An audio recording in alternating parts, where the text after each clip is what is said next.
సింహరాశి వారికి 4వ తారీఖు మే నెల 2025 నుండి 10వ తారీఖు మే నెల 2025 వరకు గోచార ఫలితాలు ఏ విధంగా ఉన్నాయి అనేటువంటిది సశాస్త్రీయమైన పద్ధతిలో తెలుసుకునేటువంటి ప్రయత్నం చేద్దాం.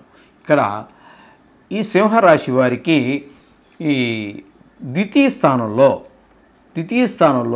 కేతు యొక్క సంచారం జరుగుతోందండి.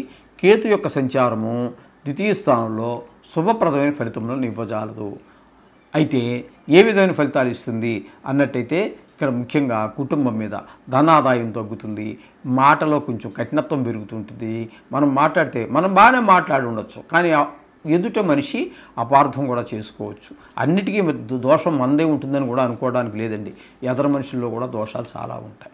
మనం మామూలుగా మాట్లాడిన మాటనే ఆయన సీరియస్గా తీసుకుంటే మనం చేయగలిగింది ఏముండదు. ఈ విధమైన పరిస్థితి ఉంటుంది. దానికి కుటుంబంలో కూడా ఒక ఆహ్లాదకరమైనటువంటిది వాతావరణం ఉండదండి. అంటే పిల్లలకు జలుబు దగ్గు చేయటమో, లేకపోతే డబ్బులకు ఇబ్బంది పడటమో, లేకపోతే నాన్న నేను ఫీజు కట్టాలి, ఈ వారంలోనే కట్టాలి అంటాడు. మీరు డబ్బుల కోసం కింద మీద పడవలసినటువంటి పరిస్థితి ఏర్పడే పరిస్థితులు ఉంటుంటాయి. ఈ విధంగా మనకి ధన విషయంలోనూ, వాక్ విషయంలోనూ, కుటుంబ విషయంలోనూ కూడా 2వ స్థానంలో ఈ యొక్క కేతు సంచారం శుభప్రదమైన ఫలితములను ఇవ్వజాలదు. ఇకపోతే అష్టమ స్థానంలో 4 గ్రహాల యొక్క సంచారం జరుగుతుంది. ఇది ఇక్కడ కొంచెం ఈ సింహరాశి వారికి కొంచెం ఇబ్బందికరమైన పరిస్థితి. ఎట్లా అంటే ఇక్కడ బుధుడు, శుక్రుడు, రాహువు, శని ఇన్ని గ్రహాల యొక్క 4 గ్రహాల యొక్క సంచారం జరుగుతున్నది. ఇక్కడ ముందుగా బుధుని యొక్క సంచారం కనుక మనం తీసుకున్నట్టయితే ఒక 3 రోజులు ఇక్కడ 4, 5, 6 తారీఖు సంచారం చేస్తున్నాడు. బుధుడు శుభప్రదమైనటువంటి ఫలితాలను ఇస్తాడు 8వ స్థానంలో కూడా. అలాగే తదుపరి భాగ్యస్థానంలో 7, 8, 9, 10 స్థానాల్లో సంచారం చేస్తూ ఉంటాడు బుధుడు. ఆ 4 రోజులు శుభప్రదమైన ఫలితాలు ఇవ్వడు. అక్కడ ఏంటంటే అక్కడ మనకి తండ్రి గారి విషయంలోనూ, అలాగే వాహన సౌఖ్యం లేకపోవడంలోనూ ఇట్లాంటి విషయాల్లో ఇబ్బంది పెడతాడు బుధుడు. మొదటి 4 రోజులు మాత్రం 8వ స్థానంలో ఉన్నప్పుడు మాత్రం శుభప్రదమైన ఫలితాలన్నీ ఇస్తూ ఉంటాడు. దానివల్ల మనకి మంచి శుభవార్తలు వినటము, అలాగే కొంచెం ధన లాభం కలగటము, అట్లా కొంచెం కీర్తి ప్రతిష్టలు రావడం, ఇవన్నీ బుధుడు అష్టమ స్థానంలో కూడా చేస్తాడు.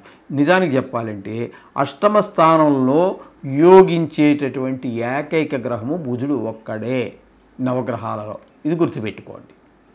ఇలా కొన్ని ఉన్నాయి, కొన్ని ఆ సమయం సందర్భం వచ్చినప్పుడు చెప్పుకుందాం. అష్టమ స్థానంలో మంచి శుభ ఫలితాలు ఇచ్చేటటువంటి ఏకైక గ్రహమే కాదండి, 2 గ్రహాలు. అదేంటంటే శుక్రుడు, బుధుడు. ఇక్కడ శుక్రుడు కూడా ఇక్కడ వారం రోజులు ఇక్కడ సంచారం చేస్తున్నారు. ఆయన కూడా చక్కటి ఫలితాలన్నీ ఇస్తుంటారు. ఇప్పుడు మనం బుధుడు ఏవైతే చెప్పుకున్నామో అన్నిటితో పాటుగా లలిత కళలో ప్రవేశం ఉన్నటువంటి వారికి, టీవీ రంగంలో ఉన్నటువంటి వారికి, సినిమా రంగంలో ఉన్నటువంటి వారికి, సోషల్ మీడియాలో ఉన్నటువంటి వారికి, షేర్ మార్కెట్లో డబ్బులు పెట్టుబడి పెడుతూ ఉంటారు కొంతమంది. అటువంటి వారికి కూడా యోగదాయకమైన ఫలితాలు ఇస్తూ ఉంటాడు శుక్రుడు. అలాగే శుక్రుడితో పాటు బుధుడు కూడా మీకు ఇక్కడ శుభప్రదమైన ఫలితాలు ఇస్తూ ఉన్నాడు ఇక్కడ. ఇకపోతే రాహువు, శని.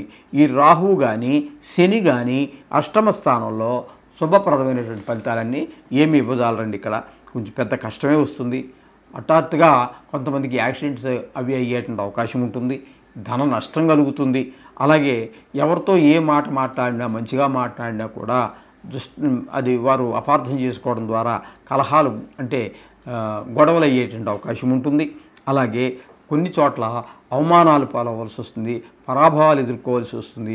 ఇటువంటి ఫలితాలన్నీ కూడా శని, రాహువుల వల్ల. రాహు వల్ల అడిషనల్గా మనకి ఈ విషక్రిములు అయినటువంటి ఈ దోమ, పాము, తేళ్ళు, జెరులు, బల్లులు ఇట్లాంటి వల్ల కూడా కొన్ని అనర్థాలు జరిగేటువంటి అవకాశం మనకి గోచరిస్తుంది అష్టమ స్థానంలో రాహు యొక్క సంచారం వలన. ఇకపోతే భాగ్యస్థానంలో బుధుడి గురించి మనం చెప్పుకోవడం జరిగింది కదండి. భాగ్యస్థానంలో రవి యొక్క సంచారం కూడా శుభప్రదమైనటువంటి ఫలితాలన్నీ ఇవ్వజాలదు. ముఖ్యంగా తండ్రి గారు లేదా ఆ వయసు వారు ఎవరైనా ఇంట్లో ఉన్నట్టయితే వారి ఆరోగ్యం మీద కొంచెం ఇబ్బంది కలిగించే అవకాశం ఉంటుంది. అలాగే దానాలు, ధర్మాలు, తీర్థాలు, వాహన సౌఖ్యం, బ్రహ్మజ్ఞానం ఇటువంటి విషయాల్లో కూడా ముందుకి అడుగు పడదు. మీరెంత కృషి చేసినా దైవశక్తిని కాదని ముందుకు పోయేంత శక్తి మనకైతే లేదు. ఈ వీటిల్లో మనమైతే ఈ రవి భాగ్యస్థానంలో ఉన్న కారణంగా మనం ముందుకు పోజాలం ఈ విధంగా ఉంటుంది. ఇక దశమ స్థానంలో గురువు యొక్క సంచారం కూడా దశమ స్థానంలో గోచార రీత్యా శుభప్రదమైనటువంటి ఫలితములను ఇవ్వజాలదు. తద్వారా ఉద్యోగపరమైనటువంటి చికాకులు, ఎందుకంటే ఎంత చిన్న ఆర్గనైజేషన్, ఏదో 2 లక్షలు 3 లక్షలు జీతాలు వచ్చేవాళ్ళు, 10 లక్షల జీతాలు వచ్చేవాళ్ళు, అవన్నీ పక్కన పెట్టండి.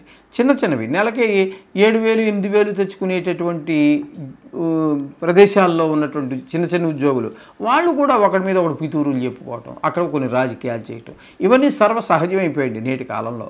ఈ విధంగా అంచేత దశమస్థానంలో గురువు యొక్క సంచారం కూడా ఆ విధంగా కొన్ని ఇబ్బందులు గురి చేస్తుందే కానీ వృత్తిపరమైన ఇబ్బందులే కానీ శుభ ఫలితాలు ఇవ్వజాలదు. ఇకపోతే వ్యయస్థానంలో కుజుని యొక్క సంచారం జరుగుతోంది. వ్యయస్థానంలో కుజుని యొక్క సంచారం కూడా శుభప్రదమైనటువంటి ఫలితాలను ఇవ్వజాలదు. అక్కడ మీకు ఏమవుతుందంటే డబ్బులు బాగా ఖర్చు అయిపోతూ ఉంటాయి, అలాగే శత్రుభయం పెరిగిపోతూ ఉంటుంది.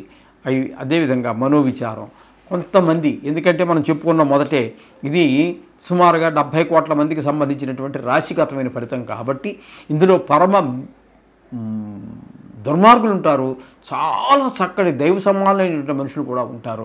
కాబట్టి అందులో ఆ పరమ దుర్మార్గులు అనేటటువంటి వాళ్ళకి కారాగార శిక్ష పడే అవకాశం కూడా ఉంటుంది. కొంతమందికి పాపం న్యాయం తెలియనటువంటి వాళ్ళకి కూడా కళతర నష్టం, అంటే భార్య ఇబ్బందులు పడటమో లేకపోతే చనిపోవటం, ఇవన్నీ నష్టం. అంటే మరి ఇంచుమించుగా ఒకవేళ బతికున్నా కూడా పనికిరాని విధంగా ఉండేటట్టుగా కొంతమందికి జరగచ్చు, 70 కోట్ల మందికి సంబంధించిన విషయం కాబట్టి. ఈ విధమైనటువంటి ఫలితాలన్నీ కూడా వ్యయ స్థానంలో కుజుని యొక్క సంచారం వల్ల జరిగే అవకాశం ఎక్కువగా గోచరిస్తుంది. ఖచ్చితంగా గాయాలు అయ్యే అవకాశం కూడా ఉంటుంది వారికి. ఈ విధమైన ఫలితాలన్నీ కూడా సింహరాశి వారికి మనకి గోచరిస్తున్నాయి.